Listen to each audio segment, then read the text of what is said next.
तो आपका हमारे podcast digging the truth T7B में स्वागत है। और आज हम बात करने वाले हैं जो हमारे आसपास सबसे बड़ी समस्या अभी के समय में चल रही है, शहर में, गांव में, या जिन जिन चीज़ों पे प्रभाव पड़ रहा है इस समस्या का उसके बारे में। तो स्टार्ट करते हैं। उस समस्या का नाम है एलपीजी शॉर्टेज। याद रखना है कि हमारे देश में गैस एलपीजी सिलेंडर की कमी हो गई है। एलपीजी सिलेंडर बाहर से मंगाया जा रहा है, लेकिन कुछ लोगों के होर्डिंग के कारण हम तक वो एलपीजी सिलेंडर नहीं पहुंच पा रहा है, जिसके कारण हमें बहुत सारी समस्याओं का समाधान करना पड़ रहा है, जिसके बारे में हम इस वीडियो में बहुत अधिक अच्छे से जानेंगे। आप लोगों को क्या करना है कि इस वीडियो को शुरू से लेकर लास्ट तक देखना है। अगर आपको ये वीडियो अच्छा लगे तो लाइक और सब्सक्राइब कर दीजिए।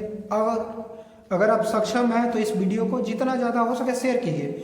अगर ये जानकारी आपको अच्छी लगे तो इस कमेंट सेक्शन में आप जा करके बता सकते हैं कि ये कौन सी जानकारी है जो बहुत अच्छी लगी। उसके बाद में इसके बारे में और कुछ, तो चलिए स्टार्ट करते हैं।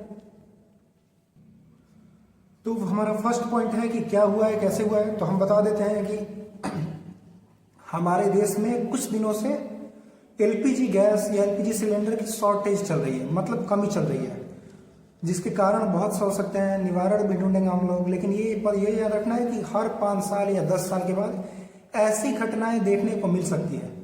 कभी एलपीजी शॉर्टेज चलेगा, कभी फूड शॉर्टेज चलेगा, कभी वाटर स्कार्सिटी, कभी घर से निकलना बंद हो जाएगा, लॉकडाउन लगा दिया जाएगा, तो कभी पता चलेगा कि देश गरीबी के अंदर चला गया, कभी पता चलेगा कि देश के अंदर हड़ताल चल रहा है बहुत सारे मुद्दों पे।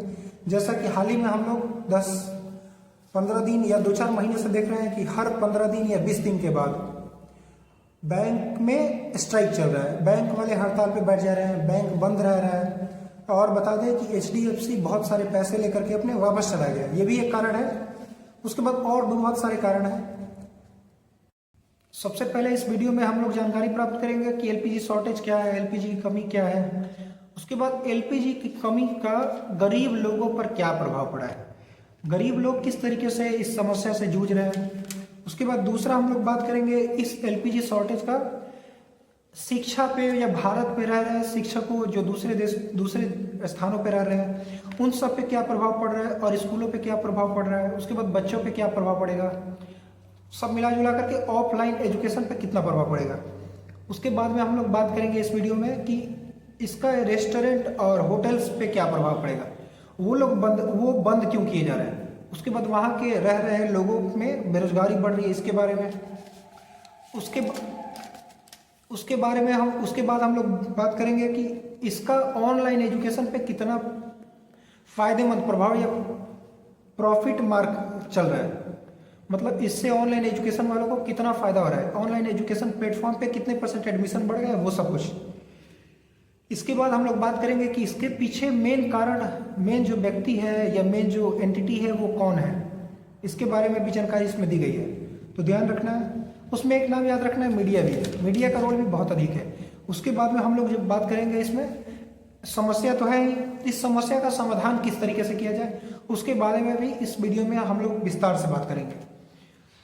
जब कोरोना का समय स्टार्ट हुआ था तो कोरोना के समय में लॉकडाउन इम्पोज कर दिया गया था, जिसके कारण कि लोगों का मिलना जुलना, लोगों को एक जगह से दूसरे जगह जाना, इन सब चीज़ों पे प्रतिबंध लगा दिया गया था लॉकडाउन के थ्रू। और लॉकडाउन काफ़ी दिनों तक चला, जिससे कि लोगों को बहुत अधिक परेशानी हुई थी। वैसे ही इस समय भी हो रहा है। लॉकडाउन नहीं लगा है, लेकिन मीडिया ने लॉकडाउन का भय बहुत अधिक बना दिया है। तो याद रखना है कि इस तरह का कुछ है नहीं कि लॉकडाउन वगैरह। हो सकता है कि बाद में बहुत इमरजेंसी आए तो लगे, नहीं तो युद्ध के कारण भारत में लॉकडाउन नहीं लगने वाला।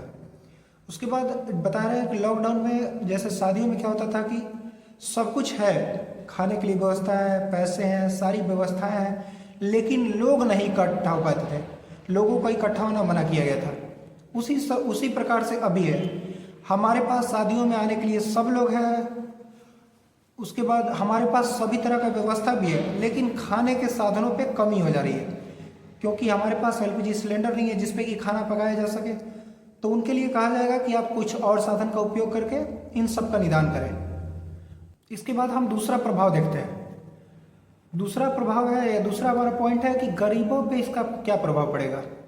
तो गरीबों पे इसका प्रभाव के बारे में हम बताएंगे कि जो गरीब लोग हैं जो शहर में काम कर रहे हैं, जो कि माइग्रेंट हैं, बिहार, यूपी, झारखंड, वेस्ट बंगाल, उड़ीसा, आंध्र प्रदेश, इन सब जगहों से जो बड़े शहरों में लोग जाते हैं काम करने के लिए, वहाँ पे वो काम करते हैं, रेंट पे रहते हैं और किसी प्रकार अपना गुजर बसर करते हैं।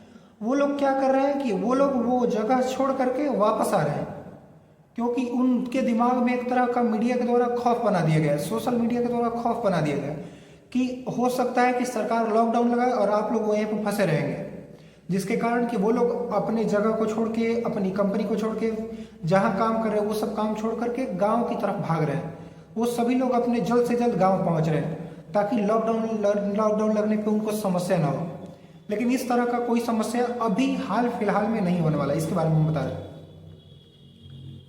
उसके बाद याद रखना है कि वो लोग जैसे ही गांव में पहुंच रहे हैं तो याद रखना है कि वो लोग बेरोजगार हो जा रहे हैं, उनके पास कोई काम काज के साधन नहीं है, तो और गरीबी बढ़ेगी, तो इससे बच के रहना है।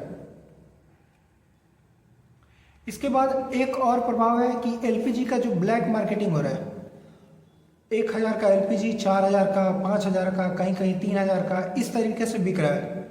इन सब चीज़ों से बच के रहना है, कोशिश करना है कि एक दूसरे की मदद करके एलपीजी के ये जो किल्लत बनाए गए हैं, ये बना हुआ नहीं है, ये बनाया हुआ है। एक तरीके से इस तरह का किल्लत ला दिया गया है समाज में या शहरों में कि एलपीजी को स्टोर करके उसके बाद महंगे दामों में बेचा जा रहा है, इस तरीके से किया जा रहा है। तो इससे कोशिश करना है कि उभरना है जितना जल्द हो सके। तीसरा हमारा पॉइंट है कि एजुकेशन या शिक्षा पे क्या प्रभाव पड़ेगा, या जो शिक्षा से जुड़े रोजगार हैं उन पे क्या प्रभाव पड़ेगा। याद रखना है कि आज भी भारत में शिक्षा से संबंधित लगभग 16% रोजगार है। शिक्षा जो सर्विस सेक्टर में आता है उस पर 16% लोग अभी भी आश्रित हैं। हम बता दे रहे हैं कि ये डायरेक्टली या इनडायरेक्टली हो सकता है, कुछ लोग डायरेक्टली जुड़े हो, कुछ लोग इनडायरेक्टली, जैसे टीचर्स हो गए हैं, उसके बाद स्टूडेंट वहीं पे जुड़े हुए हैं, उसके बाद में काम करने वाले जो टीचर हैं, उसके बाद संस्था है, संस्था को चलाने वाले बहुत सारे लोग हैं, उसके बाद बैकग्राउंड में काम करने वाले बहुत सारे लोग हैं। तो इन सब चीज़ों को साथ साथ मिलाएंगे तो लगभग 16% के आसपास लोग हैं यहाँ पे।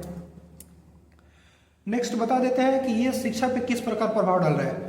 जितने भी स्कूल्स हैं, बड़े बड़े स्कूल्स हैं शहरों में, वहाँ पे जो लोग काम करने वाले हैं वो गाँव से जाके रहते हैं। कुछ मेन टीचर होते हैं वो बड़े बड़े शहरों से आते हैं, नहीं तो वो भी टीचर आजकल गांव से जो एजुकेटेड लोग हैं उनको बुला करके वहाँ से क्लास कराया जा रहा है। तो याद रखना है कि ऑफलाइन जो क्लासेस है उन पे ज़्यादा प्रभाव पड़ रहा है। उसके बाद में वो लोग क्या कर रहे हैं कि वो जगह छोड़ करके घर पहुँच रहे हैं अपने।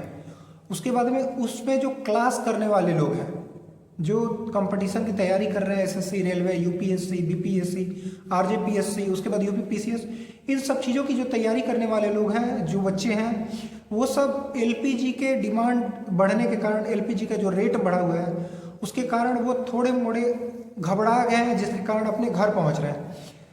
उनको सतर्क रहना है, उनको सावधान रहना है, उनको ये फेक न्यूज से बच के रहना है और अपने आप को कोशिश करना है कि इन सब चीज़ों से बचाएं। उसके बाद थोड़े महंगे सिलेंडर के दामों से उनको घबराना नहीं है और लॉकडाउन जैसा आपदा नहीं आने वाला है, इससे निश्चिंत रहना है।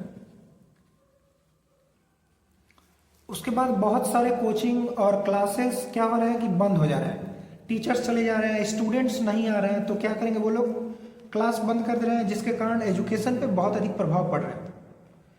नेक्स्ट बात कर रहे हैं, जो स्टूडेंट्स हैं वो भी अपने गांव, अपने घर की तरफ भाग रहे हैं, ये भी ध्यान रखना है, जिसका मेन कारण है कोचिंग वगैरह का बंद होना। उसके बाद टीचर्स का जॉब चला जा रहा है। उसके बाद उन संस्था में काम करने वाले जितने भी लोग हैं उन सबको बेरोजगारी का सामना करना पड़ेगा। इन सब चीज़ों पे ध्यान रखना है कि वो सब बेरोजगार बन रहे हैं, डायरेक्टली नहीं तो इनडायरेक्टली बन ही रहे। उन लोगों को वहाँ से निकाल दिया जाएगा, क्योंकि इनकम होगा नहीं तो वहाँ से रिसोर्स है नहीं तो कहाँ से हम लोग डिमांड को फुलफिल करेंगे, तो ये याद रखना है। तीसरा हम लोग बात करते हैं रेस्टोरेंट और होटल में, होटल पे क्या प्रभाव पड़ेगा। रेस्टोरेंट और होटल के बारे में छोटे से लेकर हम बड़े तक बताते हैं। वो रेस्टोरेंट या होटल जहाँ पे कि जो बच्चे पढ़ने वाले हैं जा करके खाना खाते हैं या वहाँ पे गुजर बसर करते हैं, उन सब रेस्टोरेंट में ताला लग चुका है और बहुत सारे रेस्टोरेंट है उसमें ताला लगना बाकी है, वो भी लग जाएगा धीरे धीरे करके। तो कोशिश करना है कि आत्मनिर्भर बनना है। उसके बाद में वो कुछ रेस्टोरेंट सक्षम हैं महंगे दामों पे एलपीजी सिलेंडर को खरीदने में, लेकिन वो भी कभी भी लॉस पे अपना बिजनेस तो नहीं चलाएंगे ना। अगर वो चला रहे हैं तो उनको लॉस का सामना करना पड़ेगा, प्रॉफिट नहीं होगा तो वो लोग लॉस का सामना करके क्यों चलाएंगे, इसलिए वो लोग भी क्लोज कर रहे हैं। और होटल और रेस्टोरेंट में भी जितने काम करने वाले लोग हैं उन लोगों को भी बेरोजगारी का सामना करना पड़ रहा है।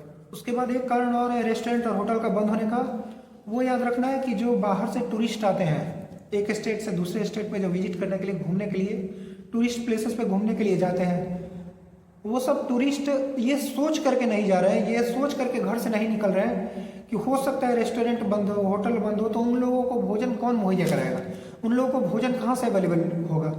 इन सब चीज़ों को सोच करके भी वो बाहर की ओर नहीं निकल रहे हैं और वो लोग घर पे ही स्टे करना ज़्यादा अच्छा समझ रहे हैं। ये भी याद रखना एक कारण है होटल वगैरह का बंद होने का। नेक्स्ट हम लोग बात करते हैं कि ऑनलाइन एजुकेशन पर क्या प्रभाव पड़ता है। तो जो ऑनलाइन की शिक्षा है, याद रखना है कि ऑनलाइन की शिक्षा में बढ़ोतरी हुई है, उसमें लगभग 9 to 10% इंक्रीज, इनकम में इंक्रीज देखने को मिला है ऑनलाइन एजुकेशन में। ये हमारा डेटा नहीं है, ये भारत सरकार का डेटा है कि अभी जब से सिलेंडर की कमी हुई है उस समय से ऑनलाइन एजुकेशन में 9 से 10% की बढ़ोतरी हो गई। ऑनलाइन एजुकेशन एक फिर से कोरोना वायरस की तरह फिर से ऑनलाइन मोड में वो ग्रो कर रहा है। ऑनलाइन से जो इनकम है, ऑनलाइन पे जितने लोग हैं वो ज़्यादा एक्टिव हो रहे हैं। तो कोशिश करना है कि अगर पॉसिबल है तो आप लोग भी ऑनलाइन से जुड़ें और ऑनलाइन सुविधाएं उपलब्ध कराने की कोशिश करें। नेक्स्ट हम लोग बात करते हैं कि इसका कारण और इसके पीछे कौन है वो जो रिस्पॉन्सिबल है, इसके पीछे कौन रिस्पॉन्सिबल है। तो याद रखना है कि सबसे पहले रिस्पॉन्सिबिलिटी हम देखते हैं कि जो देश इस युद्ध में इन्वॉल्व है, एग्जाम्पल बता रहे हैं ईरान और इजराइल, ये मेनली इन्वॉल्व है। उसके बाद में बैक से इजराइल को सपोर्ट करने वाले अमेरिका है। ईरान को बैक सपोर्ट मिल रहा है, इसका नाम नहीं लिया जाएगा, लेकिन याद रखना है कि बैक सपोर्ट मिलने के कारण अगर ना मिलता तो वो इतने दिनों तक सर्वाइव नहीं करता। तो याद रखना है कि अमेरिका, इजराइल और ईरान, ये 3 मेन कारण है ये लॉकडाउन आने वाला है सुनने के लिए और उससे संबंधित, या हमारे देश में जो एलपीजी का शॉर्टेज हो रहा है, उसके बाद बेरोजगारी बढ़ रही है, इन सब का कारण इजराइल, ईरान और यूएसए है। मेन रूप से कहा जाएगा इजराइल और ईरान को, ठीक है। और दूसरा हम लोग कहना चाहेंगे कि दूसरा नंबर पे जो है, दूसरे नंबर पे हमारी रूलिंग सरकार और रूलिंग सरकार में रहने वाले जितने मेंबर हैं, उसके बाद में जितने ओपोजिशन में मेंबर हैं, ये सब रेस्पॉन्सिबल है कलेक्टिवली। ये दोनों साथ में मिल करके रेस्पॉन्सिबल है, क्योंकि ज़्यादातर एलपीजी सिलेंडर का जो एजेंसी है, जो सेंटर्स है, वो इन्हीं लोगों के नाम पे रजिस्टर्ड है। जो ब्यूरोक्रेट है, जो पॉलिटिशियन है, जो हमारे आसपास के एमएलए एमपी हैं, ज़्यादातर एलपीजी सिलेंडर का एजेंसी उन्हीं के नाम पर रजिस्टर्ड है। एलपीजी सिलेंडर भारत सरकार विदेशों से लाने का काम कर रही है, लेकिन लाने के बावजूद भी वो पब्लिक तक नहीं पहुंच पा रहा है, क्योंकि बीच में इन सिलेंडर्स का, इन एजेंसीज को बंद करके इनका होर्डिंग कर दिया जा रहा है। होर्डिंग करके ये कुछ जगह पे होर्डिंग करके रखा है, धीरे धीरे करके सामने आ रहा है। उसके बाद में कुछ सिलेंडर पब्लिक को मुहैया कराया जा रहा है, बाकी सब सिलेंडर्स होर्डिंग किए गए हैं ताकि जैसे ही सरकार रेट बढ़ाएगी तो महंगे रेटों पे बेच करके ज़्यादा प्रॉफिट या ज़्यादा इनकम करने की चेष्टा रखें। इन सब चीज़ों पे याद रखना है कि ये एक कारण है, क्योंकि हमारे आसपास जितने भी सिलेंडर के एजेंसीज हैं सब या तो ब्यूरोक्रेट के नाम पे रजिस्टर्ड है। ब्यूरोक्रेट, उनकी फैमिली मेम्बर, उनके रिलेटिव्स, उनके फ्रेंड्स, उनके नेबर्स, या पॉलिटिशियन, उनके फैमिली मेम्बर्स, उनके रिलेटिव्स, उनके फ्रेंड्स और उनके नेबर्स, उनके पड़ोसी लोग, इन सब के नाम पे रजिस्टर्ड है। और वही लोग ब्लैक मार्केटिंग के टेक्निक को बढ़ा रहे हैं, ब्लैक मार्केटिंग बढ़ा रहे हैं, महंगे महंगे दामों पे 1000 के सिलेंडर को वो लोग 4000 तक बेच रहे हैं हमारे ही एरिया में। और एक और एंटिटी रिस्पॉन्सिबल है इन सब चीज़ों के लिए, वो है हमारी मीडिया। ये जो 4th पिलर कहा जाता है, कुछ लोग कहते हैं कि 4th पिलर मीडिया को जवाब देना हमको बहुत अच्छे से आता है, वो सब मिल चुके हैं। मीडिया मेन रिस्पॉन्सिबल है, तो वो 2-3 में मेन रिस्पॉन्सिबिलिटी मीडिया को भी दिया जाता है, क्योंकि ये जो हमारी मीडिया है, मीडिया मीडिया दूसरे चीज़ों पे बहस करने के लिए रेडी है, दूसरे चीज़ों पे बातूनी की तरह बातों करने के लिए तैयार है, लेकिन एलपीजी सिलेंडर की कमी है उसका समाधान नहीं बता रहा है। कमी है ये बता रहे हैं, ब्लैक मार्केटिंग हो रहा है ये बता रहे हैं, लेकिन कौन कर रहा है ये नहीं बता रहे हैं। अगर ये बताएंगे तो उनकी जॉब चली जाएगी, उनका जो इंस्टीट्यूशन है वो बंद हो जाएगा। तो मीडिया ये काम नहीं कर रही है। मीडिया को उन सबका नाम खुल के लेना चाहिए कि किसके नाम पे रजिस्टर्ड है, कौन सा एजेंसी किसके नाम पे रजिस्टर्ड है। उसके बाद उन सबका भांडाफोड़ करना स्टार्ट करना चाहिए, ताकि ये जो ब्लैक मार्केटिंग का है या जो रेट इंक्रीज हुआ है, जो प्राइजेस इंक्रीज हुए हैं एलपीजी सिलेंडर के, उन सब पे कंट्रोल किया जा सके और गरीब लोगों की मदद की जा सके। यहाँ पे मेन बात हो रही है गरीबी की, क्योंकि जो अमीर है वो सिलेंडर खरीदने के लिए वो सक्षम है, लेकिन जो गरीब है, बहुत ही गरीब है और जो सिलेंडर पे डिपेंडेंट हो गए हैं, उनके लिए बहुत बड़ी समस्या बन गई है ये एलपीजी सिलेंडर की शॉर्टेज। तो ये याद रखना है कि मीडिया भी उतना ही रेस्पॉन्सिबल है जितना कि हम लोगों का रूलिंग गवर्नमेंट। उसके बाद एक और समस्या है, मीडिया फेक न्यूज़ और जो फॉल्स न्यूज़ फैला रही है कि लॉकडाउन, ये देखिए अगले सप्ताह से लॉकडाउन करने की तैयारी चल रही है।